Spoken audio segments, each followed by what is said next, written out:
What would happen if you lean bulked for 100 days straight? Could you finally bench press 2 plates? 3 plates? With proper form? Could you finally throw your girlfriend in the air like you're flipping a pancake? Or maybe could you finally pick up something that isn't bird watching? Lean bulking is the opposite of dirty bulking. It's the art of tightly regulating your calorie surpluses to increase your mass over time without the excess fat gain. The clean bulk, I think it's also called. Not at all what we're used to. I managed to somehow get down the rest of the Popeye. Typically when one lean bulks, they limit processed foods and stay away from junk foods, and a calorie surplus of anywhere from 10 to 20% results, and a protein intake of roughly 0.7 to 1 gram per pound of body weight is targeted. So where does that put us? An average size 175 pound man with a maintenance of 2,500 calories would add approximately 250 to 500 calories, and within that, roughly 120 to 175 grams of protein. While an average size 135 pound woman who burns 2,000 calories a day would add about 200 to 400 calories and 94 to 135 grams of protein. Gosh, what a simple life that would be. I weigh roughly 205 pounds and my maintenance is around 3,000 calories a day. Do the math, and I need to eat between 3,300 and 3,600 calories, and at a minimum between 145 and 205 grams of protein every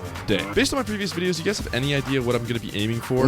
Let's find out how we're going to eat 3,600 calories and 205 grams of protein every single day for the next 100. So I practice intermittent fasting, where I avoid eating anything within 2 hours of sleeping and 4 hours after waking up. Typically I fast from roughly 9 p.m. to 11 a.m. the next day. My first meal is avocado toast with eggs, turkey bacon, and some shredded cheese sprinkled on top of a protein shake to drink.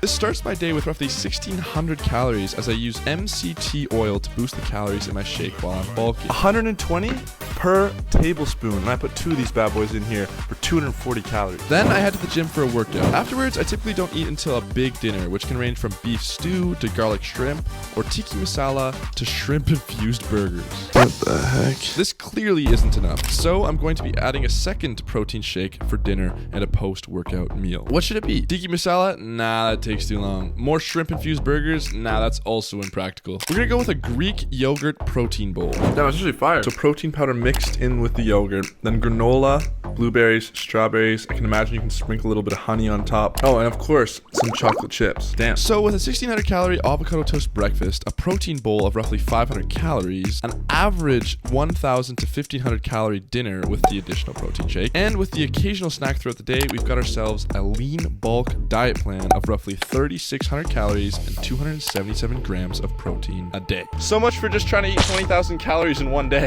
I did it.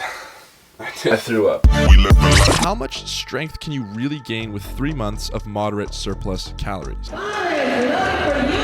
What's going to happen to our weight? And most importantly, what are our physiques going to look like before and after 100 days of lean bulking? Let's find out. Wait. Some of you may have noticed the title of this video says, with Jeff Nippard's lean bulking advice. Let's have a look at his key recommendations. He doesn't mention his maintenance, but he sits at 2,800 calories a day and 163 pounds. So our energy intake to body mass ratios are exactly the same. Then we both like to overconsume our protein to play it safe, and as you can see, he and I eat almost the exact same amount of protein for our body weight at 1.3 and 1.38 grams per pound of body weight respectively. Jeffrey fasts for 10 hours a day. Sounds familiar. Jeffrey begins his day with turkey bacon, eggs, a kiwi of course, and another carb. Damn it, we're so close, so close. For lunch, he has a chicken sandwich with cheese and spinach and fruit and pre-workout for energy. You guys already know how I feel about pre-workout. I'll just have my coffee and that's all, thanks. Now, before his workout, Jeff recommends that you include 1 gram of carbs for every kilogram of body weight that incorporates both glucose and fructose in your pre-workout meal for maximum energy in the gym. I weigh 93 kilos, meaning I need to increase my breakfast by roughly 20 grams of carbs, and I don't have any fructose in my pre-workout meal right now. So let's add Jeff's signature kiwi on the side and include a banana in my protein shake to check both boxes simultaneously. Then at the gym, Mr. Nippard likes to have an intra-workout snack like fuzzy peaches for added energy, but notes that it's not necessary. I'm okay. Maybe. No, I'm good. I'm good. His post-workout meal is a protein oatmeal bowl. Mine is a protein yogurt bowl. That one sounds familiar too. He says the longest you should wait for your post-workout meal is 3 to 4 hours after your pre-workout meal, which also works out perfectly. And finally, he has a big and varying dinner from day to day and supplements fish oil and a multivitamin. We're the same person. We're literally the same person, just opposite sides of Canada. I know everyone takes those supplements, but we're the same person. Okay, maybe he's a little bit bigger than me. And finally, before bed, Jeff has yet another meal, cottage cheese with crackers and veggies. I've already gotten all my needed calories and protein, so I don't need to eat here, and besides, I don't like to eat right before bed anyways. I'll stick to fewer but larger meals. After studying this video, it seems the only real difference between our diets is Jeff prefers to favor carbs over fats, and I prefer to favor fats over carbs. Favor with a U, because we're Canadian. As long as I get enough carbs in to fuel my workouts, I actually prefer relatively low carb diets. They just make me crash, bro. I can't take it. And finally, I'm actually going to be following Jeff Nippard's high intensity full body training split throughout these 100 days as well.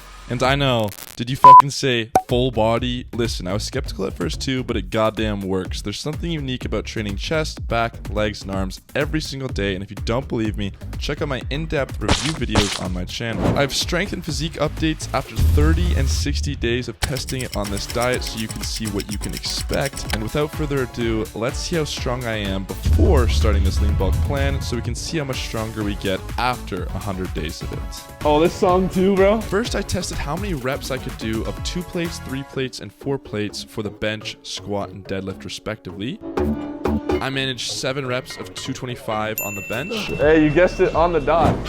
5 reps of 315 on the squat.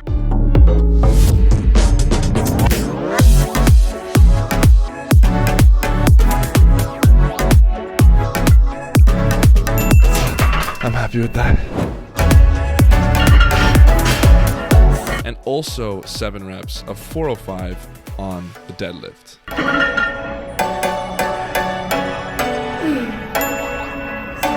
Then my 1 rep maxes were 275 on the bench, 365 on the squat, and 485 on the deadlift. Alright, that's the size I'm going. And finally, I'll be taking progress pictures every day in our gym's new posing room. Being a douchebag has officially become a full-time job. So, without further ado, let's begin. And at this point, I was pleasantly surprised that 455 was actually moving pretty well.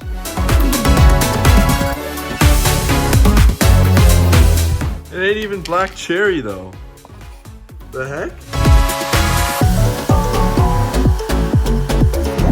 Even the squat's starting to feel better already.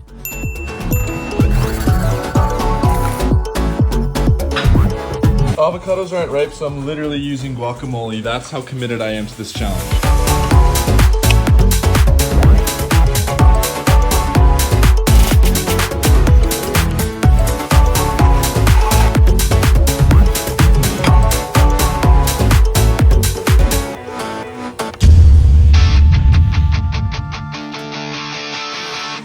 My eyes were watering and turning red from these deadlifts.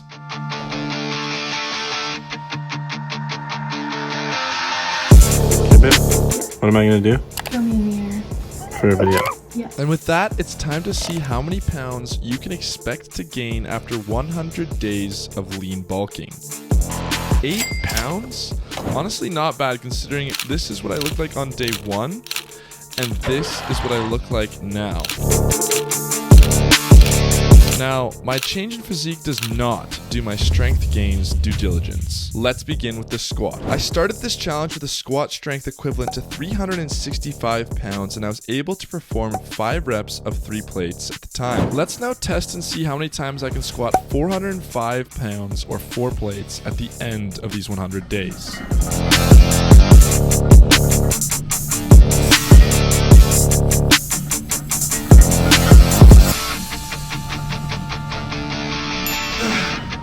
Honestly, I feel like I could have had 1 more rep in me. What do you guys think?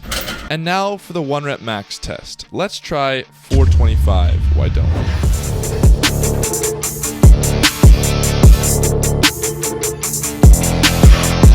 we? Well, that felt a bit easy. Let's throw in a bit more change to bring it up to 435 pounds.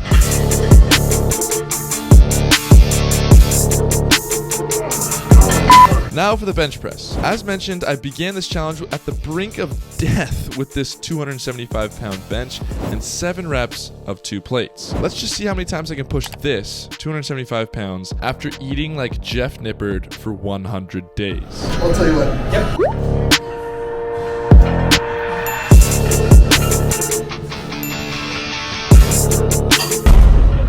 For the record, I absolutely would have had this rep on my mother. I might have had this one, and I definitely wasn't going to get that one. For the 1 rep max, let's be conservative and go for 295 pounds. Do not help me, unless I'm dying.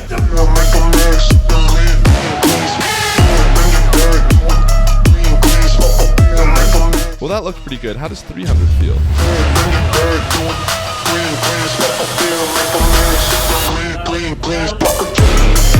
Not perfect, but not bad, considering I forgot to breathe. And now finally, the deadlift. With a starting pull strength of 485 pounds and an endurance capable of 7 reps of 4 plates, let's see how many times I can pull 5 plates after lean bulking for 100 days. Something I couldn't even manage 1 rep of at the beginning of this challenge.